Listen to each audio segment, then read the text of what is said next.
Alam mo, kapag mag-a-abroad ka, dapat buo at malakas ang loob mo.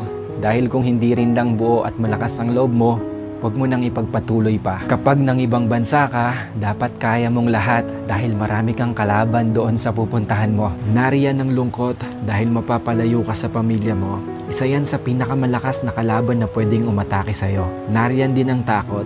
Takot at pagkabalisa kung maayos ba ang lugar na mapupuntahan mo. Maaari ka ring panghinaan ng loob dahil tanging sarili mo lang ang tutulong sa'yo sa oras ng pangangailangan mo. Pwede ka ding ma-depress dahil sa sobrang daming problema na darating sa'yo at lalo na hindi mo pa kasama ang pamilya mo sa tabi mo. Pagkawalan ng pag-asa na makakamit mo pa ba ang pangarap mo dahil kulang pa ang panggastos mo kaysa sa sinasahod mo.